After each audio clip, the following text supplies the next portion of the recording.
Hey, what's up, all of you incredible souls? Thank you so much for joining us. We are here in Granbury, Texas. That's right, the Endo Channel traveled to see one of our Endofam, Christie Suth. And I'm so excited to be here, guys. She has a breathtaking story, and I cannot wait for you guys to get to know her a little bit more. Christie, thank you so much for having me. I'm so glad you could make it. Thank you, thank you. Your kids are wonderful. We Thank had you. so much fun when we first got here. They were running around. Finley is adorable. They're very excited to have company. I can tell. I can Yeah. tell. Caitlin, she was showing me all her earrings, and so wonderful family. Thank you. So, how long have we known each other? So I was doing the math, and it's like over 20 years. That's crazy. Like Does it 8th seem like grade-ish. Yeah. And like my kid is now in 9th grade, so Wow. very long time. Wow, that puts it into perspective. So let's get right into it. Okay. Today, the purpose of today, guys, is for Christie to share her story, her truth. And as a lot of you Endofam know, every woman's their story is different. So let's get into yours. How old were you when you first started your period? 15. 15 years old. Tell me what your... So it was the Christmas break of 8th grade. Okay. And I bled for 32 days. Oh my gosh. My mom, I guess after a month, was like, this isn't right. Mhm. She took me to the doctor, and honestly, all I can remember them saying is, yeah, you're going to bleed to death if you keep bleeding like that. So they put me on birth control after my very first period. And then I was on it off and on for like the next 20 years plus, 28 years maybe. So whenever you went in, did they give you any indication that it could be endometriosis or? Not at that time. Probably within a few months we were back because I was in pain, really bad pain. And by the time I was 16, they were like, we suspect you have like endometriosis. And at the time you just have to deal with this. So there was never any testing done, and I've always just dealt with crazy, very painful periods for always. There have been times where I would have 3 periods a month, or I would go 3 months without a period. I would have periods that lasted, 2 or 3 weeks at a time. Just very, very random forever. And I was always just told, that's just your normal. Your normal. Mhm. Yes. Yeah. Yes. And that's terrible. So you grew up thinking that this was okay. Right, That right. your body was supposed to be debilitating you. Right. So share with us, how did it progress as you got older? Because we know it's a progressive disease. Right. So I was told probably when I was like 18 that the best cure for endometriosis is to get pregnant. Oh my gosh. And We've all heard yes. that, ladies, right? And then I spent the next 5 years pregnant. I got pregnant with my first at 19, my second at 20, my third at 21, my fourth at 22, and my fifth at 23. And after I had my son, I got an IUD, and I had crazy, horrible problems with that. Causing your pain to be worse. Oh, it was severe pain, severe bleeding. It was supposed to last me 10 years, and within 2, they were taking it out. It was stuck in the wrong place. Oh my goodness. And so I had to actually go back in for a procedure to have it removed. And then I spent the next several years on birth control.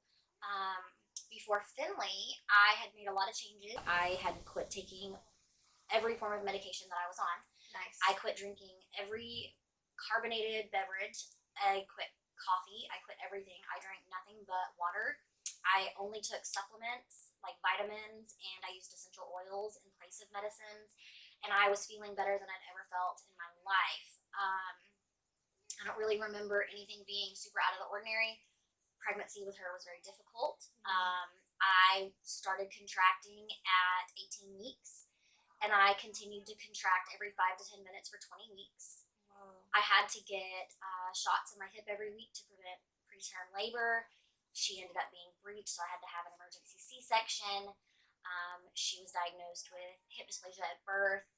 I started drinking coffee like around the clock after she was born. And so a lot of my I absolutely know that the caffeine contributes. Okay. And For you, that's a trigger. It is absolutely for my pain, for migraines, for all kinds of things. And so I've spent the last 3 years trying to decide, do I need to get through the day or do I want to have a migraine from not getting through the day? Like I can't, it's just, which is worse. Right. So I suppressed my periods for the first 2 years of her life. So I didn't have periods the whole time I was pregnant. And then I was breastfeeding her, and I was also using a medication to help me lactate because I struggled with that. And so my periods were suppressed until she was like 20 months old. And I remember we had gone to the preschool. We were starting preschool. And my first period started while I was at the preschool. My first period in about, I guess, 2.5 years. From pregnancy on through to her being about 20 months old. So I guess it had been about 2.5 years. It was so bad, I basically crawled to my car to leave. And they have just been worse and worse ever since. The last 7 months, they've just gotten even worse. The pain is now constant, not just during periods, but just around the clock. I honestly don't even know. If I didn't chart them, I wouldn't know when I'm going to start based on pain because it never goes away. I hate to hear that you're in that space right now. I went a year ago to see my OB that had delivered Finn. And he diagnosed Middleschmer's, which is like painful ovulation, and suspected endo.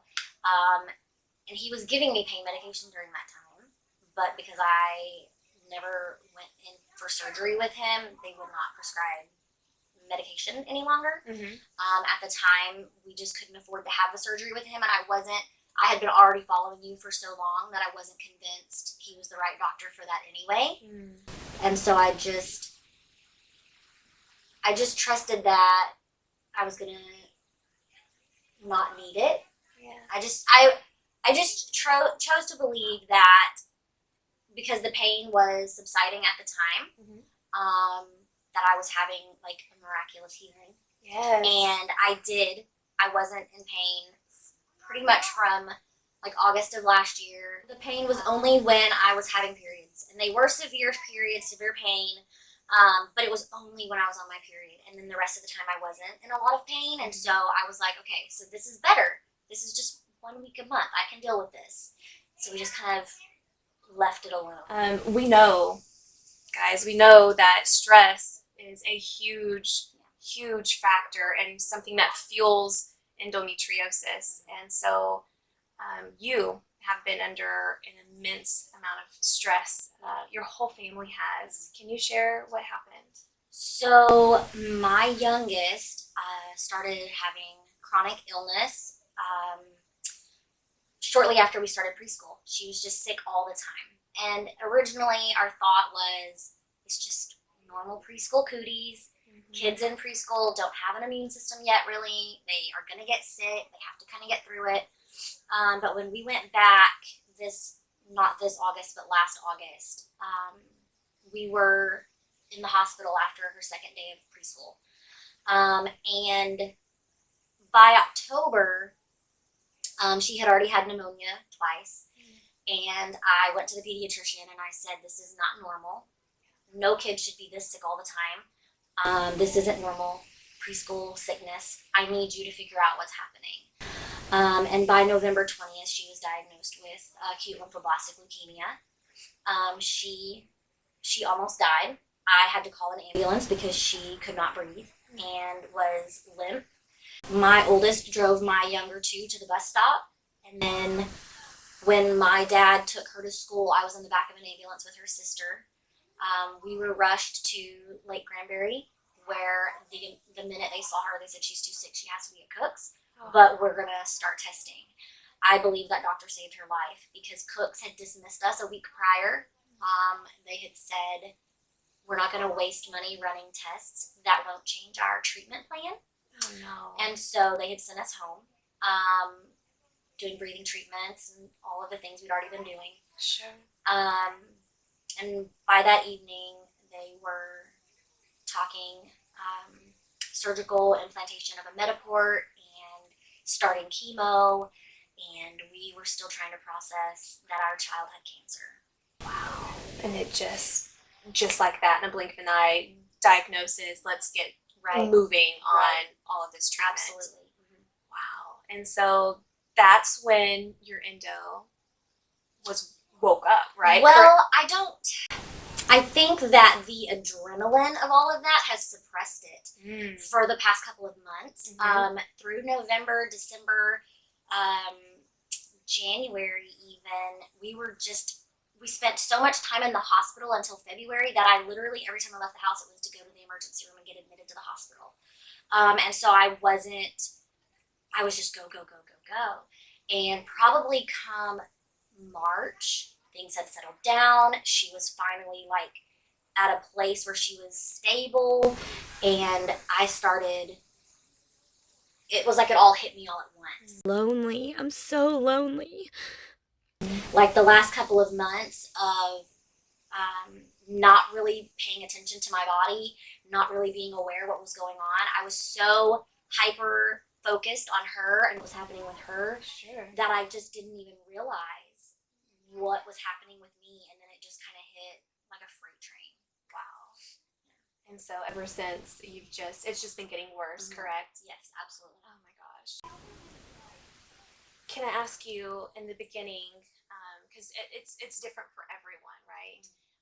What prompted you to seek out help for your endometriosis? So, honestly, following you and seeing your story over the years, it just kept popping up in my head, like, it's gotta be that. That's gotta be what this is. And, you know, I can't function. I have 4 kids. I have a baby with cancer. I have another child with some pretty severe mental illness issues that we've also been dealing with since, forever, but really very interactive with that issue since February. I'm not sleeping. I am always in pain. I spend so much time in bed with the heating pad, and my kids will come get in bed with me just to be with me. I can't cook dinner without being doubled over in pain, having to stop and like take a break. And I don't have time for this.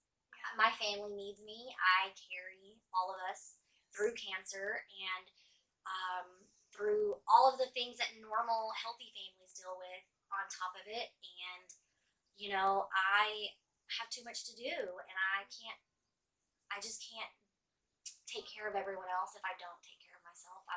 I'm not even capable of giving them 100%, and they deserve for me to be able to be all there, all in. Absolutely. And so since you know that they deserve that and they need you, you have taken the necessary steps to seek out an endometriosis expert. Right. Now, tell our audience, because guys, she did go and see he was on an expert, but Right. Tell me a little bit about that doctor, and then we'll go into your expert visit. So he does claim to be an endo expert. Okay. On his website, his staff raved about him when I called. Like, he is the best. He was just very arrogant and dismissive, and wanted to jump straight into doing a complete hysterectomy. He handed me a pamphlet on laparoscopy and hysterectomy and said, make your choices and I'll call you in a few days to see what you want to do. He spent all of maybe 10, 15 minutes talking to me. And when I asked him if he was going to send off the specimens to the lab to check for the hormone receptors? Yes, the hormone receptors. He very made me feel stupid and told me this isn't breast cancer. That's not how this works, and there's no reason to do that. And that was over the phone. And when he said that, I had recently read an article from Dr. Delimba talking about hormone receptors and how it works. And so I was just like, okay, thank you for your time. And I hung up, and I called his office back and canceled all of my procedures I had with him. And then I messaged you about Dr. Delimba. That's right. And you went and saw him. I did. She did, guys. She did have her first consultation with him. And night and day. Tell us about that visit. Hey, what's in Denton? You're a surgery. Endometriosis What does that mean? means a better you, Less pain? less pain. No pain would be great. Mhm. Okay, let's do this. Well, first of all, he comes in and he's like wanting to talk Steelers football and Trump, and he wanted to make sure that we understood his views of COVID-19. And we spent a good hour just chatting with him about nothing related to endo at all. And then he was like, I'm gonna ask you questions and you're gonna answer them. That's how this is gonna go. And he asked a lot of questions and I answered them, and those would prompt other questions. And he's like, he just validated me. Yes. He basically told me, like, nothing you've experienced since your first period is normal. You have been struggling with this for 2 decades. This isn't okay. You're not being dramatic. It's not in your head. You are clearly in pain. I can see, he even said, like, I can see you in the seat that you're sitting in now. The way that you're cringing in pain, I can see that you're in pain now. And it just, it took such a weight off of me, because forever I have felt like, and no one's ever said it, but I have been made to feel like I was being dramatic, or I just wasn't tough enough to deal with a normal period, or it was like all in my head, like, you know, hypochondriac. I've been called a hypochondriac. Just to know that someone else believes me and sincerely, like, knows that this isn't just me being dramatic. Right.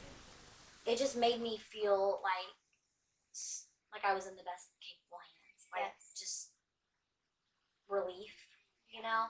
And my husband was there, and he has never called me a hypochondriac, but I do believe that, like, in the back of his mind, he's like, geez, it's a period, get over it. Sure. Everybody has one. Like, get up, do something. And so for him to have been there during my consult and to hear everything that Dr. Dolinda was saying, I felt like it has also changed how he treats me when I'm having, like, a flare-up. Yes. Because Knowledge is power. exactly. And now he's aware that I'm not just being dramatic. Right. Now, when I'm in pain, he's like, can I get you anything? Can I do anything for you? Yes. And that means a lot. That means a lot. My kids take care of me. They'll see me struggling and they'll help me walk to the bathroom or to the kitchen. My son, do you need your heating pad? What setting do you want it on? They take care of me. They'll bring me medicine. Caitlin takes care of me. She is such a nurturer. I wonder where she gets it from. Yeah, definitely know where she gets it from. But I don't know. I felt like he's definitely where I need to be. Yes. So tell us, because I know that, okay, so for those of you that don't know, Dr. Dolinda is an endometriosis expert out in Denton, Texas. She's located in Granbury, so that is the closest, and he's one of the best, so why not go to him? Right. However, Dr. Dolinda he no longer accepts insurance, and he hasn't for a while, Right. so everything is out of pocket. Absolutely. Yeah. And so the consult that she has done, that was $330. $330 for about 3 hours of Dr. Dolinda's time, which is worth every penny. Right. They got educated on the disease, and now they know their options. Right. Share with us, because you did explain to me that you are going to have to do extra steps, Right. extra testing, because Right. what he fears is going on. Right. So he, based on some symptoms that I'm having, fears that the endo may be, like, encroaching on my bowels. And he's concerned that when he goes in, he's going to find that I need a bowel resection, and he doesn't want it to be a surprise. And so he has asked that I have a colonoscopy done prior to surgery, and I also have to have pre-surgery scans. So he has a specialized sonographer that he works with who does very targeted, very precise ultrasounds. That's another $300 because it's out of pocket in his office. She's actually been out of office for a while because someone in her household was diagnosed with COVID-19. And so he has asked that if I'm not able to do that with her pre-surgery, then I have an MRI. I also need to have, when I'm having the colonoscopy, I'm also going to have an endoscopy done because I was diagnosed with Barrett's esophagus about 8 years ago, which is a precancerous condition. And I have done no follow-up on that to determine if that has progressed. Gotcha. And I'm having some symptoms that kind of might indicate that it has. Also, it could just be stress, but I don't know, and I haven't done anything to determine that. And so I go on the 18th to meet with the gastrointestinal doctor to get scheduled for those procedures. Good. Yeah. And so once you have those done, then you would be able to move forward with Dr. DeLumba, Yes. your surgeries. Have y'all decided if you're going to be doing the second look or? So he mentioned doing second look. I believe that he wants to do that. I do know another young woman who just recently had surgery with him, and they canceled her second look due to COVID. Oh no. They had just locked the hospital down the week that she had surgery, and stopped doing all elective procedures, which is so frustrating to me that this is considered it's not a breast augmentation. Right. This is, sidebar. Yes. Anyway, they canceled doing her second look, and he just assured her that he felt like he got everything and that it would be okay. But I think he definitely prefers to do that if the hospital will allow. Right. And hopefully that's the case for you. Right. For those of you that don't know, second look surgery is whenever Dr. DeLumba will go in 5 days after excision. So he gives your body 5 days to start the healing process. He explained to both of us in our consultations that the body takes about 9 days. And so he's going in at the very end of the healing process. Why? Because there is adhesion, scar tissues that are forming during that healing process. And during that time, they can stick to anything because they're so sticky. And that's where a lot of souls run into issues with their organs adhering together, and then later on losing those organs. Right. So he'll go in when it's still a little tacky, but it's almost done healing, so he can just detach it. Right. And your chances of no scar tissue forming goes up to 70%. Right. I asked him about that because I was like, well, what about after you disconnected the first time? Like, do you need to do a third look? And he said that originally they had done that and determined that it wasn't really even necessary. That after you go in and you detach those adhesions, most of them do not readhere. Right. So that was comforting because I was like, we'll just be doing this every 5 days for the rest of forever. But no, it's not. Good business. Yeah, absolutely. Yeah, of course. Yeah, no, I mean, 70%, if you've ever had your intestines or anything, or your ovaries or your uterus stuck together, those are chances a lot of souls would take. I mean, I know I did. So you have seen, because you've mentioned a couple of times that you've followed my journey, and so you have seen the importance of finding the right doctor the first time. Right. So what would it mean to you and your family to actually be able to go to Dr. DeLumba? Because I know that right now that is your goal, Right. but you're having to save the money, Right. you're having to maybe raise the money. Absolutely. So what would it mean to your family? Everything, because I truly believe that with him, it is going to be a solved problem.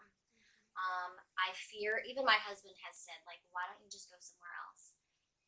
Because I don't want to have to do this every 1 or 2 years for the rest of forever. We can't afford that.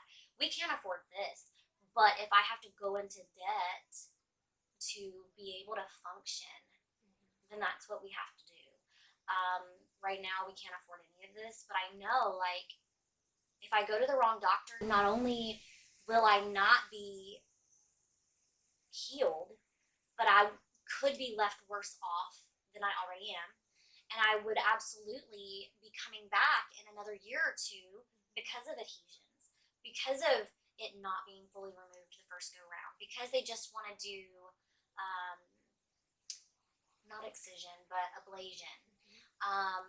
And I had asked that other doctor about ablation, and that was his go-to. And I was like, well, my understanding is that endo kind of works like an iceberg, and you can only see the top, what you would see above the water, but there could be so much deeper. And he kind of like shushed me and was like, that's not necessary to worry about that until we get there. like it wasn't even a concern. Like I was being, like how dare I question his methods? Right.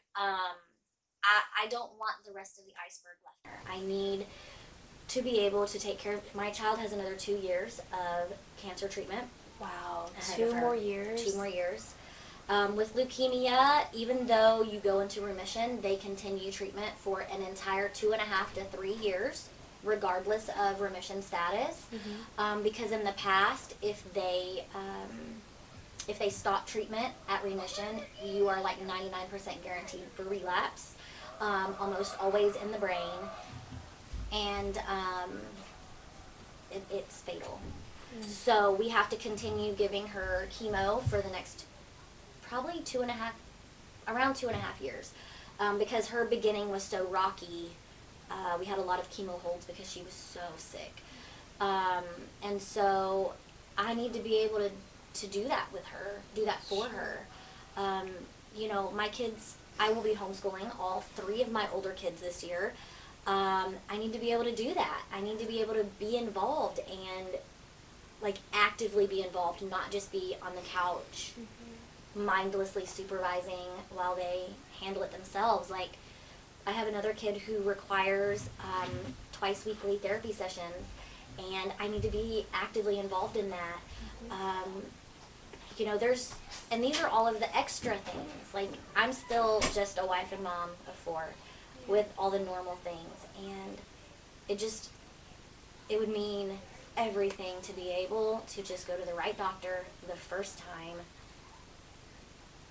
I feel like I've suffered a long time. Yes. And I don't want to prolong that by choosing the wrong doctor based on price. Or based on what our insurance will cover, because really it doesn't cover anything, no matter where I go. High deductibles and all that fun stuff. Sure. So, we're going to be paying it out of pocket anyway. We might as well pay the right person to do the right job. Absolutely. Something I quote all the time, Dr. Iris Orbach, she's an endo expert out in California, who wrote the book Beating Endo, and she is quoted saying, endometriosis should be one surgery done right. Absolutely. And not a journey of multiple surgeries. Right. And I feel that that's where change needs to happen. Absolutely agree. So, tell me, how has this affected you? Obviously, you're telling us like so much that's going on. So, as a soul, as a wife, as a mom, how are you keeping it together?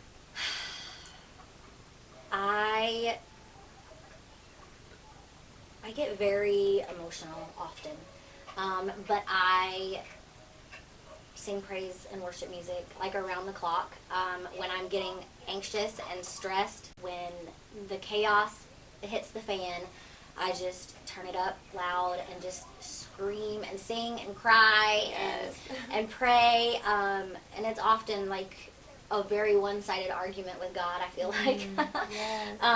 But I do have my amazing husband and kids who are a wonderful support system. We don't have a whole lot of support outside of us. It's really, we have family close by, but no one else is really involved. It's just us.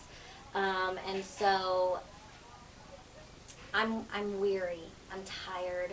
I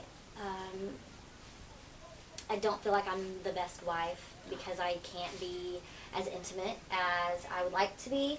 I am not the best mom because I'm not as active as I would like to be.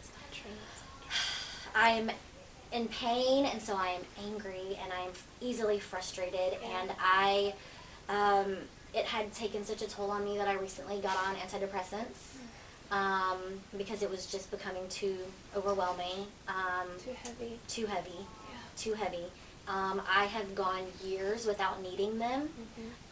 And so many people have said to me, like, I don't know how you're fighting cancer with your baby. I don't know how you're doing it. And I'm like, I don't know how I'm doing it unmedicated, joking. And now I can't say that anymore. Like, I am medicated, and it is for good reason. It's just, sometimes it's necessary. Sure. And that is okay. Yes, it is. And you know your body better right. than anyone. And I have become very aware that it is okay to not be okay, Yes. but you can't not be okay forever. Right. And so I'm trying very hard to figure out how to make everything work out right. Do you feel that you are nearing a breaking point, or do you feel like you've already hit it? I tell my husband almost weekly, I'm about to break. I can't do this. Yeah. I am falling apart. I can't keep doing this. These are things I say regularly. I don't want to be in pain anymore. So I think I'm probably too busy to hit that breaking point, maybe. Yeah. But I can see it on the horizon. Like it is very there. It's very near. Yeah. I'm just,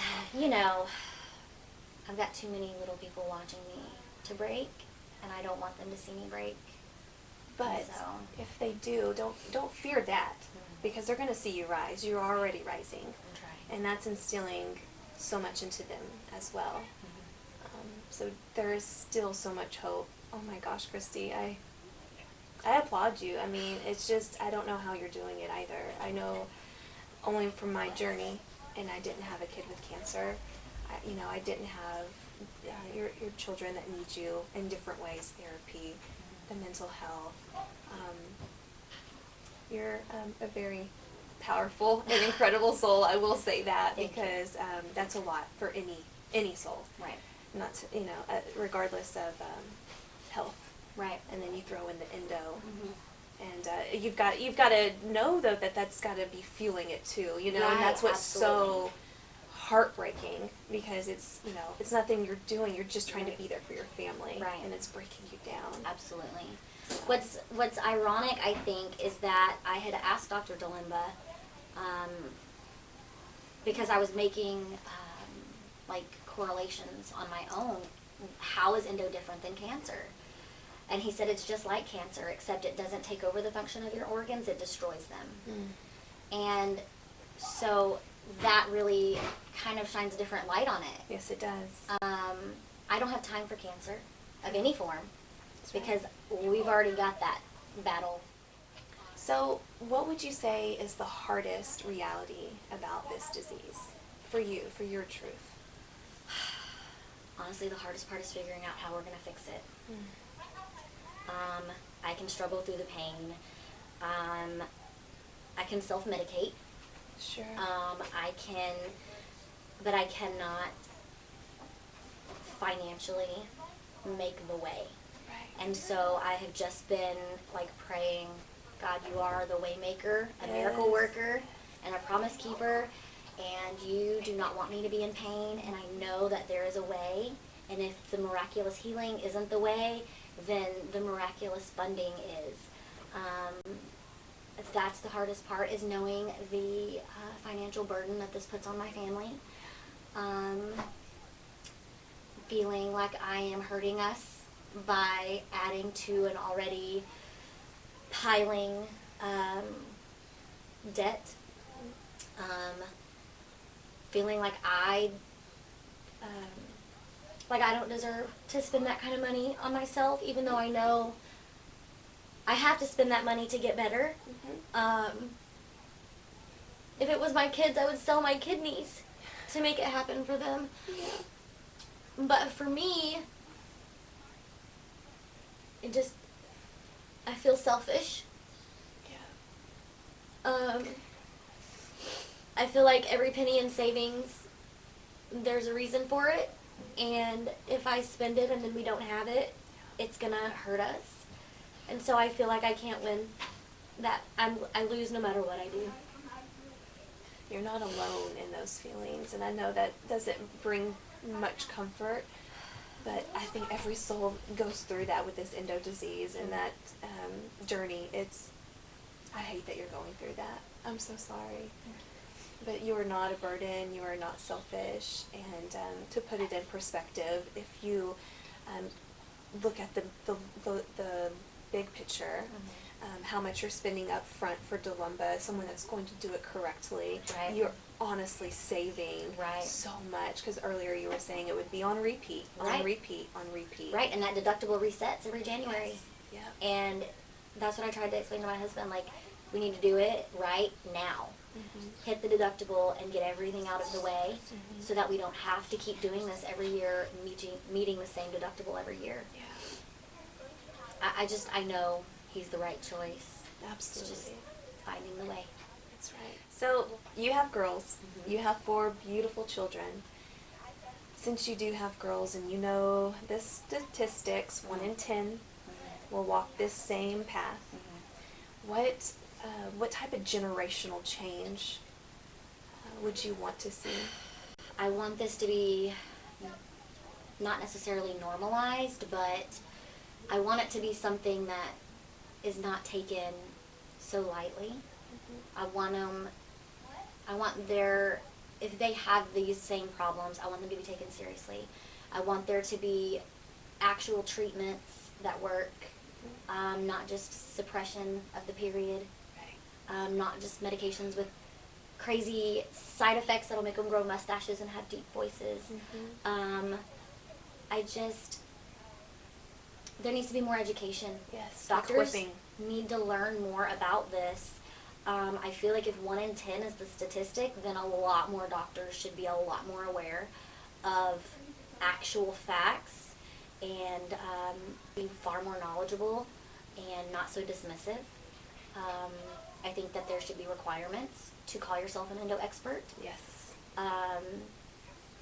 That you have to meet education requirements and practice requirements. I think not just anybody should be able to say that they are, because they're making matters worse for a lot of people all over the world, and that's not fair. Yeah, you're absolutely right about that.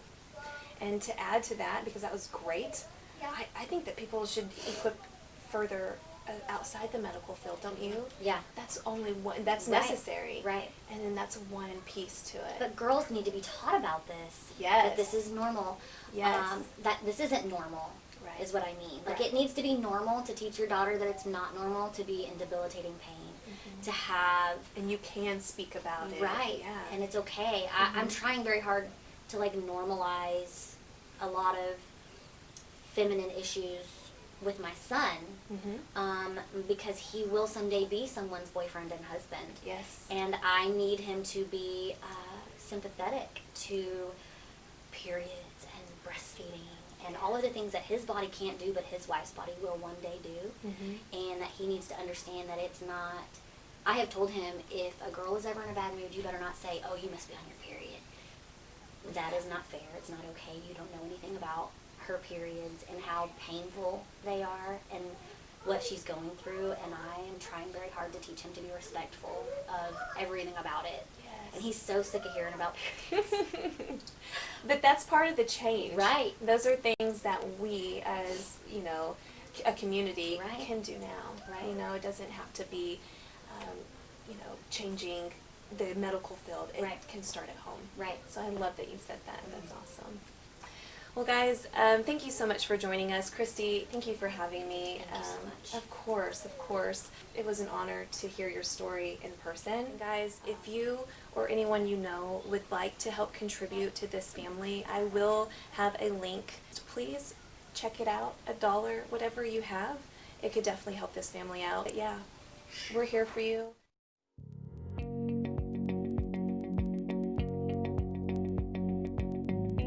You're a hardworking husband. You have 4 children. You have a wife that is barely able to function right now. How is that for you? Well, I mean, that's what we got married for. Sickness and health, better or worse. I told him the day we met that I wanted 5 kids and that I didn't think I was going to be able to have kids because I'd always had so many female problems. I didn't really put a name on it at the time. It was just, I can't believe you remember that. I can't believe you remember that. A lot of things I remember. Yeah, I did. I told him that day, like, I want a lot of kids and I don't think I'm going to be able to have them, so are you open to adoption? He was like, yeah, let's whatever it takes. You know, with everything that's going on with the cancer and all these kids, you know, she's doing her part, but she could always do more, and she feels like she's not doing enough. Enough, yeah. You know what I mean? Yeah. And I feel like she's doing more than enough, but, you know, Exactly. that's just me. Better or worse.